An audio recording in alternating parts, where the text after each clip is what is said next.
Assalamualaikum warahmatullahi wabarakatuh. Halo teman-teman semua, kami dari kelompok 11 akan membahas analisis ekonomi kesehatan pada mata kuliah ekonomi kesehatan. Kami kelompok 11 dengan beranggotakan 3 orang. Yang pertama ada Afadila Ferrara Putri Nurana dengan NPM 113121039. Yang kedua ada Raffi Ahmad Fasya dengan NPM 113121046. Yang ketiga ada Nanda Milaya Putri dengan NPM 113121050. Yang akan kami bahas pada video kali ini, yang pertama ada definisi ekonomi kesehatan, yang kedua ada metode penelitian ekonomi kesehatan, yang ketiga ada aplikasi dan isu pokok kesehatan. Pada pembahasan yang pertama ada definisi ekonomi kesehatan. Menurut WHO mendefinisikan bahwa ekonomi kesehatan adalah penggunaan ilmu ekonomi untuk kuantifikasi sumber daya tersebut untuk mencapai tujuan pembangunan kesehatan serta kuantifikasi dampak upaya-upaya preventif, kuratif, dan rehabilitatif terhadap produktivitas individu maupun produktivitas nasional. Selanjutnya dilanjutkan pada pokok bahasan yang kedua ada metode penelitian ekonomi kesehatan. Yang pertama ada Cost Minimalism Analysis atau CMA. Cost Minimalism Analysis merupakan teknik yang didesain untuk melakukan pilihan di antara beberapa alternatif yang mungkin dilakukan dengan mendapatkan outcome yang setara dengan melakukan identifikasi biaya yang dibutuhkan untuk dikeluarkan dari alternatif-alternatif tersebut. Selanjutnya ada keunggulan dan kelemahan CMA. Yang pertama, keunggulan.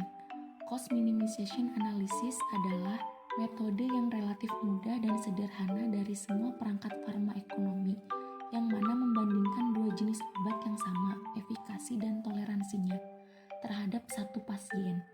Cost Minimization Analysis juga direkomendasikan untuk evaluasi percobaan ekonomi dalam menemukan adanya suatu perbedaan yang signifikan dalam suatu efektivitas, kemudahan dalam analisis dan interpretasi.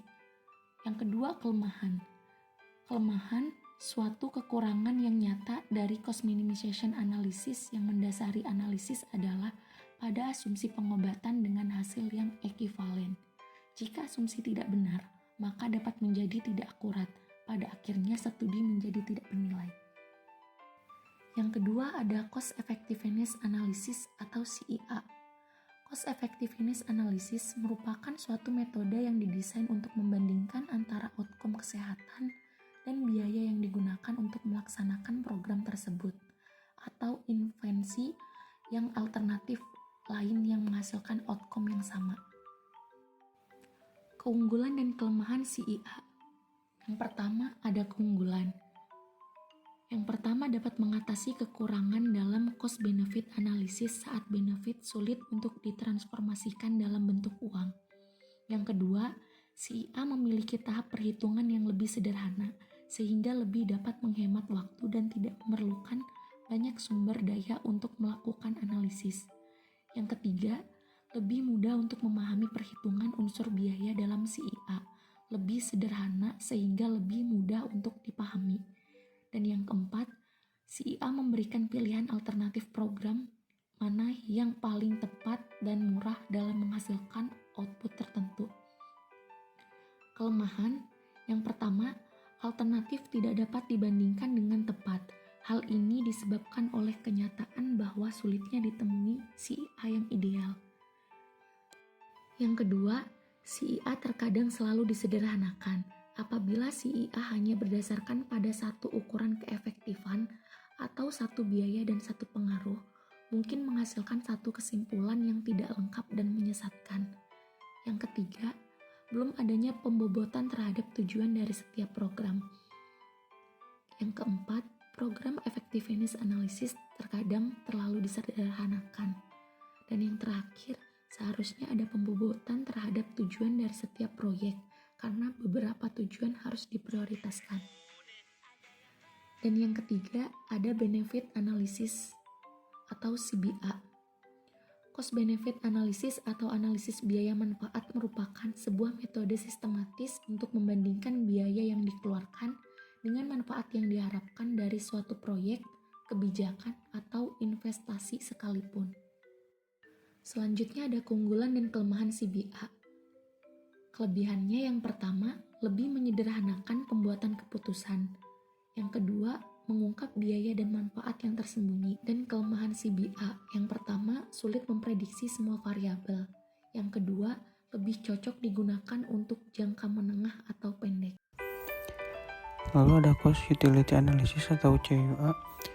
Cost utility analysis mirip dengan cost effectiveness analysis, tetapi outcome yang dihasilkan diukur dengan ukuran status kesehatan seseorang. Outcome biasanya diukur dengan Quality Adjusted Life Years atau QALY.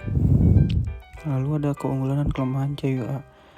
Kelebihannya yang pertama, satu-satunya metode farmakonomi yang memperhatikan kualitas hidup dalam metode analisisnya. Yang kedua, untuk menggambarkan pengaruhnya dalam kualitas hidup. Yang ketiga, tipe keluaran kesehatan yang berbeda dan penyakit dengan beberapa keluaran dapat dibandingkan dengan menggunakan satu unit pengukuran yaitu QLI. Lalu ada kelemahannya. Yang pertama, tidak ada standarisasi memicu inkonsistensi pada penyajian data. Yang kedua, bergantung pada penentuan angka QLI pada status tingkat kesehatan pasien. Dan yang terakhir, kesulitan untuk menentukan utility atau QLI secara tepat. Lalu ada mobilisasi sumber daya, besarnya anggaran pemerintah yang seharusnya dialokasikan untuk sektor kesehatan, tentang volume pinjaman luar negeri dan pengaturan tarif penggerakan tenaga masyarakat dalam pembangunan kesehatan. A. Anggaran pemerintah APBN 2-3%, 6% menjadi 9,9%. B. Asuransi kesehatan dan dana sehat yang masih dipertanyakan adalah 1. Asuransi kompulsari atau voluntary. Yang kedua, bagaimana dengan manfaatnya? Yang ketiga, dampaknya terhadap pelayanan kesehatan, pedesaan, dana sehat.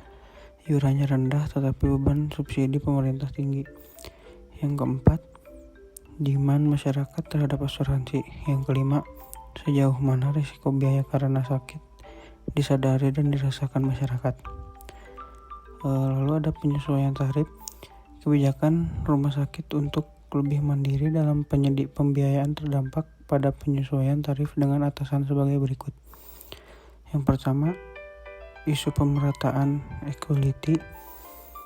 Yang kedua, terbatasnya anggaran kesehatan. Yang ketiga, biaya operasional dan investasi RS swasta terus bertambah mahal. Yang keempat, RS dituntut menyediakan fasilitas dan keahlian sesuai pada penyakit yang makin canggih. Yang kelima, segmen masyarakat demand lebih tinggi terhadap pelayanan kualitas, harus ada penyesuaian tarif. Dan yang terakhir, isu efisiensi sosial pelayanan kesehatan yang memberikan manfaat bukan saja individu tetapi juga pada masyarakat terhadap efek eksternalitas. Lalu ada alokasi sumber daya, ekonomi kesehatan dapat pula untuk menentukan untuk apa dan kemana sebaiknya berbagai sumber daya tersebut manfaatkan pengalihan alokasi ke pembiayaan PHC atau public health care. Efisiensi dan efektivitas CEA, cost effective analysis, merupakan instrumen potensial untuk menentukan intervensi yang tepat untuk mengatasi masalah kesehatan guna menghemat pemanfaatan sumber daya. B. Mekanisme pasar dan peran swasta sebagai provider. Asumsi efisiensi dan kualitas meningkat karena adanya persaingan antara provider sehingga penghasilan harga tertentu di mana penyediaan pelayanan seimbang dan dengan permintaan. Sekian materi yang dapat kelompok 11 sampaikan tentang analisis ekonomi kesehatan. Mohon maaf bila ada kata-kata yang kurang berkenan atau pengeditan.